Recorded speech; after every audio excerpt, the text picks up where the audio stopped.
4 na araw bago ang deadline ng PUV consolidation, may tigil pasada ang grupo ng mga tsuper at operator sa Davao City ngayong araw. Yan ang unang balita live ni Argel Relator ng GMA Regional TV 1 Mindanao. Argel.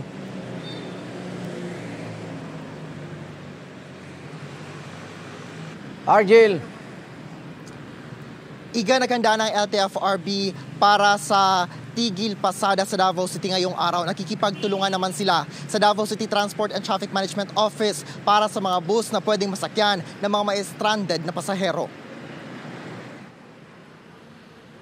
80% ng mga pampasaherong jeep sa Davao City ang inaasahang lalahok sa citywide transport strike ngayong araw ayon sa grupong Transmission Piston. Ito ay bahagi ng kanilang pagtutol sa pagpapatupad ng PUV Modernization Program ng pamahalaan. Out of 6,000 more or less no, nga ihap sa traditional jeepney nga gadagan karon. Nasa mga 80% ang i-confirm na ma-appeal sila sa kining lihok-pista.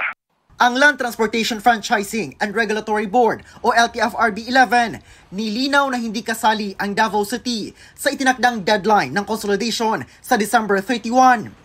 Ibang programa kasi ang ipatutupad sa lungsod na tinatawag na Davao Bus Project. Wala umanong dapat ikabahala ang mga driver at operator. Kini ato ang 11 ka kooperatiba nga naa sa syudad sa Davao nga nag-decider nga mag-consolidate long before. They're very cooperative Jill, no? As a matter of fact, naka-avail pa gani sila sa bago na itong ipahimutang nga service contracting program. May nilinaw naman ang LTFRB sa prangkisa ng mga pampublikong sasakyan. Kini atong prangkisa, kinulaman rin nato ni sa gobyerno, no? So ang katuyuan sa atong prangkisa is muhatag og public service, no? Muhatag og kasakyan sa atong mga tao. So kinahanglan ampingan tanino kay anytime soon pwede kay ni makabayolate ani.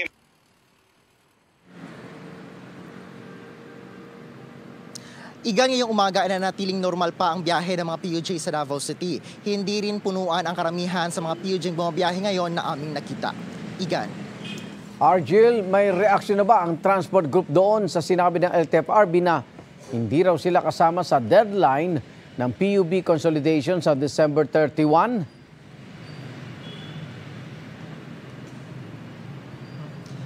Igan, ayon sa Transmission Piston Southern Mindanao, ay bagamat hindi sila kasali sa consolidation deadline sa December 31, ay mas malaking hamon umano ang kanilang kakaharapin lalo ng mga PUJ driver sa pagpapatupad ng Davao Bus Project. Inaasahan kasing libo-libo mga PUJ drivers ang mawawala ng hanap buhay. Pero ayon naman sa LG Davao ay may nilatag na ng mga programa para sa mga maapektuhang mga driver at operator. Igan.